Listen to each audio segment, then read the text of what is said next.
ರಾಜ್ಯದ ಹಲವೆಡೆ ದರೋಡೆಕೋರರ ಹಾವಳಿ ಮಿತಿ ಮೀರ್ತಾ ಇದ್ದಂತೆ ಬೆಂಗಳೂರು ಪೊಲೀಸರು ಅಲರ್ಟ್ ಆಗಿದ್ದಾರೆ. ರಾತ್ರಿ ಪಾಳಿ ಪೊಲೀಸರ ಕೈಗೆ ಪಂಪ್ ಆಕ್ಷನ್ ಗನ್ ಅನ್ನು ಕೊಟ್ಟು ಹೆಚ್ಚಿನ ಜವಾಬ್ದಾರಿಯನ್ನ ಕೊಡಲಾಗಿದೆ. ರಾತ್ರಿ ಪಾಳಿಯಲ್ಲಿ ಕೆಲಸ ಮಾಡುವ ಇಬ್ಬರು ಪೊಲೀಸ್ ಸಿಬ್ಬಂದಿ ಕೈಯಲ್ಲಿ ಪಂಪ್ ಆಕ್ಷನ್ ಗನ್ ಕೊಟ್ಟು ಕಳಿಸಲಾಗ್ತಾ ಇದೆ. ಈ ಗನ್ ದರೋಡೆಕೋರರ ಎದೆ ಸೀಳುತ್ತೆ ಹೊರತು ಅವರ ಪ್ರಾಣಕ್ಕೆ ಅಪಾಯ ತೀರಾ ಕಡಿಮೆ ಆಗಿರುತ್ತೆ. ಒಂದು ವೇಳೆ ದರೋಡೆಕೋರರು ಪೊಲೀಸರ ಕಣ್ಣಿಗೆ ಮಣ್ಣೆರಚಿ ಎಸ್ಕೇಪ್ ಆಗೋಕೆ ಯತ್ನಿಸಿದಾಗ ಅವರನ್ನ ಕಟ್ಟಿ ಹಾಕೋಕೆ ಈ ಪಂಪ್ ಆಕ್ಷನ್ ಗನ್ ಉಪಯೋಗಕ್ಕೆ ಬರುತ್ತೆ. 100 ಮೀಟರ್ ದೂರದಲ್ಲಿರುವ ವ್ಯಕ್ತಿಯ ಮೇಲೆ ಶೂಟ್ ಮಾಡಿ ಅವರನ್ನ ಬಂಧನಕ್ಕೆ ಒಳಪಡಿಸಬಹುದು. ಅಲ್ಲದೆ ಈ ಗನ್ಗಳನ್ನು ರಾತ್ರಿ ಕೆಲಸದ ವೇಳೆ ಕ್ಯಾರಿ ಮಾಡೋಕೆ ಸುಲಭ ಸಹ ಆಗಿರುತ್ತೆ.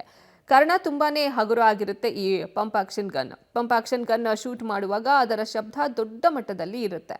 ಬಾಗಲೂರು ಅಪಾರ್ಟ್ಮೆಂಟ್ನಲ್ಲಿ ನಡೆದಿದ್ದ ರೌಡಿ ಶೀಟರ್ ಗುಣ ಹತ್ಯೆ ಪ್ರಕರಣವನ್ನ ಆರೋಪಿಯನ್ನ ಪೊಲೀಸರು ಬಂಧಿಸಿದ್ದಾರೆ. ವಾಘಾ ಗಡಿಯಲ್ಲಿ ಆರೋಪಿ ಬ್ರಿಜೇಶ್ ಅನ್ನ ಬಂಧಿಸಿ ಕರೆತರಲಾಗಿದೆ. ರೌಡಿ ಶೀಟರ್ ಗುಣನನ್ನ ಕೊಲೆ ಮಾಡಿದ್ದ ಆರೋಪಿ ಬ್ರಿಜೇಶ್ ತಮಿಳುನಾಡಿನಲ್ಲಿ ಶವ ಸುಟ್ಟು ಹಾಕಿದ್ದ.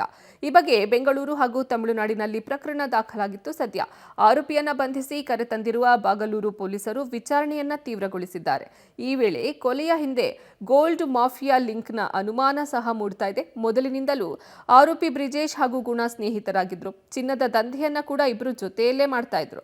ಪಂಜಾಬ್ನ ಅಮೃತಸರದಿಂದ ಕಡಿಮೆ ಬೆಲೆಗೆ ಗೋಲ್ಡ್ ತರ್ತಾ ಇದ್ದ ಆರೋಪಿ ಬ್ರಿಜೇಶ್ ಬಳಿಕ ಬೆಂಗಳೂರಿನಲ್ಲಿ ಗುಣನ ಹೆಸರಿನಲ್ಲಿ ಚಿನ್ನವನ್ನ ಮಾರಾಟ ಮಾಡ್ತಾ ಇದ್ದ. ಇನ್ನು 1 ಗ್ರಾಮ್ ಗೋಲ್ಡ್ಗೆ ಸುಮಾರು 1,000ದಷ್ಟು ಲಾಭವನ್ನ ಬ್ರಿಜೇಶ್ ಪಡ್ಕೊಳ್ತಾ ಇದ್ದಂತೆ. ಆದರೆ ಲಾಭದ ಹಣ ಮಾತ್ರ ಗುಣನಿಗೆ ಸರಿಯಾಗಿ ಕೊಡ್ತಾ ಇರಲಿಲ್ವಂತೆ. ಹೀಗಾಗಿ ಇಬ್ಬರ ನಡುವೆ ಕಿರಿಕಾಗಿತ್ತು. ಈ ವೇಳೆ ಬ್ರಿಜೇಶ್ ತಂಗಿ ಬಗ್ಗೆ ಕೆಟ್ಟದಾಗಿ ಮಾತನಾಡಿಕೊಂಡು ಓಡಾಡಿದ್ದ ಗುಣ ಹಲವರಿಗೆ ಚಿನ್ನದ ಮಾಫಿಯಾ ಬಗ್ಗೆ ಕೂಡ ಹೇಳಿದ್ನಂತೆ. ಈ ಎಲ್ಲ ಕಾರಣಗಳಿಂದ ಕೋಪಗೊಂಡು ಅಪಾರ್ಟ್ಮೆಂಟ್ಗೆ ಕರೆಸಿ ಗುಣನನ್ನ ಬ್ರಿಜೇಶ್ ಕೊಲೆ ಮಾಡಿದ್ದ. ಕೊಲೆಯ ಬಳಿಕ ಮತ್ತೆ ಗೋಲ್ಡ್ ಅನ್ನ ಖರೀದಿ ಮಾಡೋಕೆ ಅಮೃತಸರಕ್ಕೆ ತೆರಳಿದ್ದ ಬ್ರಿಜೇಶ್ನನ್ನ ವಾಘಾ ಗಡಿಯಲ್ಲಿ ಬಾಗಲೂರು ಪೊಲೀಸರು ಬಂಧಿಸಿದ್ದಾರೆ.